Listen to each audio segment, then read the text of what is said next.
की बात है। किसी गांव में सरला नाम की एक बूढ़ी औरत रहती थी। सरला भगवान गणेश जी की बहुत पूजा करती थी। सरला के 2 बेटे थे। दोनों ही अपने अपने घर में खुश थे।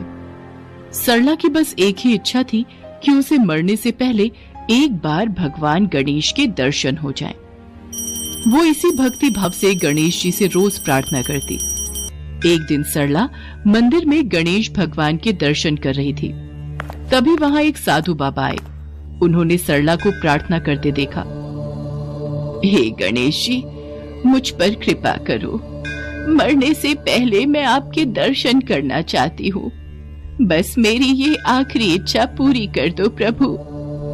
माई, यदि मोक्ष की प्राप्ति करनी है और प्रभु के दर्शन चाहती हो तो तुम्हें उनके नाम से तीर्थ यात्रा करनी चाहिए। भगवान गणेश के सभी मंदिरों के दर्शन करने चाहिए। प्रभु को समर्पित होना पड़ता है, तभी प्रभु की प्राप्ति होती है। बाबा, यदि ऐसा है तो मैं गणेश जी के सभी मंदिरों के दर्शन करने अवश्य जाऊंगी। सरला ने अपने बेटों को तीर्थ यात्रा पर जाने की इच्छा बताई और सरला के बेटों ने उसके तीर्थ यात्रा पर जाने का सारा प्रबंध कर दिया। माँ, ये रही आपकी तीर्थ यात्रा की टिकट। माँ, तुम अकेले सफर कैसे कर पाओगी? हम में से कोई आपके साथ चल देता। नहीं मेरे बच्चों, तुम यहाँ रहकर अपना परिवार और घर गृहस्थी संभालो। माँ जी, आपकी बहुत याद आएगी। माँ जी, जल्दी लौटना, हम आपकी राह देखेंगे। सरला अपने बच्चों से इस प्रकार गले मिलकर गई जैसे वो वापस कभी न लौटने वाली हो। सरला देश के प्रसिद्ध गणेश मंदिरों के दर्शन करती और गणेश जी के नाम का जाप करती रहती।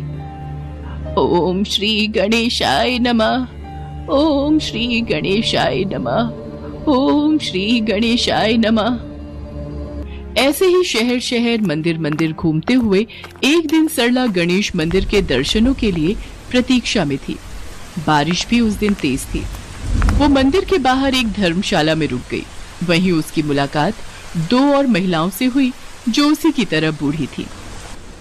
बहन, बस अब तो कल सुबह ये बारिश रुक जाए, भगवान गणेश के दर्शन अच्छे से हो जाएं। पर बारिश है कि रुकने का नाम ही नहीं ले रही। ओह, थोड़ा मौसम ठंडा हो गया है, कंबल निकाल लेती हूँ।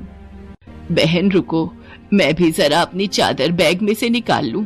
देखो, मेरी तीर्थ यात्रा के लिए बेटा बहू ने ओढ़ने की नई चादर खरीद कर दी थी। बड़ी महंगी चादर खरीद कर लाए थे वो।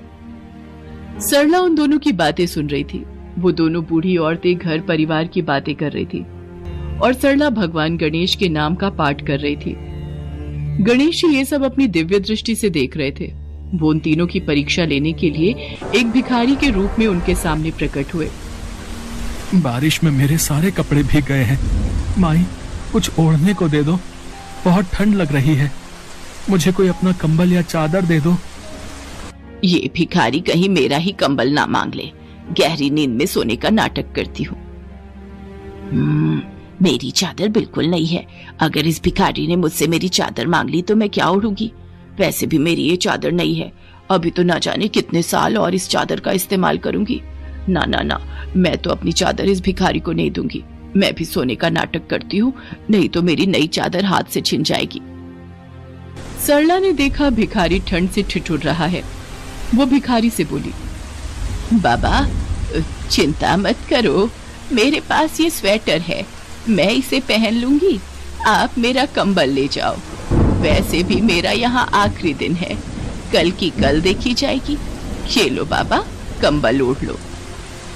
जैसे ही सरला ने साधु को कंबल दिया, साधु रूप में भगवान गणेश उसके सामने प्रकट हो गए। प्रभु, आपके दर्शन करके मैं धन्य हो गई। सरला, मैं तुम्हारी भक्ति से बहुत प्रसन्न हूँ। तुम मेरी परीक्षा में सफल हुई हो। मांगो, तुम्हें क्या चाहिए? मैं तो बस आपके दर्शन करना चाहती थी और मेरी कोई इच्छा नहीं है।